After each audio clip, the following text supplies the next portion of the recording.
ಎವನ್ TV news ವೀಕ್ಷಕರಿಗೆ ಸ್ವಾಗತ. ನಿಯಮ ಮೀರಿ ಬಾರ್ಗಳ ದರ್ಬಾರ್. ಬಾಗೇಪಲ್ಲಿಯಲ್ಲಿ ಬೆಳ್ಳಂಬೆಳಗ್ಗೆಯೇ ಕುಡುಕರ ಹಾವಳಿ, ಸಾರ್ವಜನಿಕರ ಆಕ್ರೋಶ. ಬಾಗೇಪಲ್ಲಿ ಪಟ್ಟಣದಲ್ಲಿ ಅಬಕಾರಿ ಇಲಾಖೆಯ ನಿಯಮಾವಳಿಗಳನ್ನು ಸಂಪೂರ್ಣವಾಗಿ ಗಾಳಿಗೆ ತೂರಿ ಬಾರ್ ಅಂಡ್ ರೆಸ್ಟೋರೆಂಟ್ಗಳು ಅಕ್ರಮವಾಗಿ ಕಾರ್ಯನಿರ್ವಹಿಸುತ್ತಿರುವ ಗಂಭೀರ ಪ್ರಕರಣ ಬೆಳಕಿಗೆ ಬಂದಿದೆ.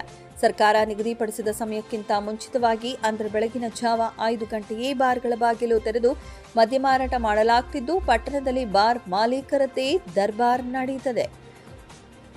ಪಟ್ಟಣದ ಪ್ರಮುಖ ಬಾರ್ಗಳಲ್ಲಿ ನಿಯಮಗಳನ್ನು ಸಂಪೂರ್ಣವಾಗಿ ಉಲ್ಲಂಘಿಸಿ ಬೆಳಗ್ಗೆಯೇ ಮದ್ಯ ಪೂರೈಸಲಾಗುತ್ತಿದೆ. ಬೆಳಗಿನ ಜಾವವೇ ಮದ್ಯ ಪ್ರಿಯರು ಬಾರ್ಗಳ ಮುಂದೆ ಸಾಲು ನಿಂತಿದ್ದು, ಈ ದೃಶ್ಯಗಳು ಸ್ಥಳೀಯರ ಮೊಬೈಲ್ ಕ್ಯಾಮೆರಾಗಳಲ್ಲಿ ಸೆರೆಯಾಗಿವೆ. ನಿಯಮಾನುಸಾರ ಬೆಳಗ್ಗೆ ನಿಗದಿತ ಸಮಯದ ನಂತರವಷ್ಟೇ ಬಾರ್ಗಳನ್ನು ತೆರೆಯಲು ಅವಕಾಶವಿದೆ. ಆದರೆ ಬಾಗೇಪಲ್ಲಿಯಲ್ಲಿ ಪ್ರಭಾವಿ ಬಾರ್ ಮಾಲೀಕರು ಕಾನೂನನ್ನು ಕಿಸೆಗೆ ಹಾಕಿಕೊಂಡು ವ್ಯಾಪಾರ ನಡೆಸುತ್ತಿದ್ದರೂ ಸಂಬಂಧಪಟ್ಟ ಅಬಕಾರಿ ಇಲಾಖೆಯ ಅಧಿಕಾರಿಗಳು ಮಾತ್ರ ಕಣ್ಣು ಮುಚ್ಚಿ ಕುಳಿತಿದ್ದಾರೆ. ಅಕ್ರಮ ಮದ್ಯ ಮಾರಾಟದ ಕುರಿತು ಇಲಾಖೆಯ ಅಧಿಕಾರಿಗಳಿಗೆ ಸ್ಪಷ್ಟ ಮಾಹಿತಿ ಇದ್ದರೂ ಸಹ ಯಾವುದೇ ಸೂಕ್ತ ಕ್ರಮ ಕೈಗೊಳ್ಳದಿರುವುದು ಸಾರ್ವಜನಿಕರ ಹಾಗೂ ಸ್ಥಳೀಯರ ತೀವ್ರ ಆಕ್ರೋಶಕ್ಕೆ ಕಾರಣವಾಗಿದೆ.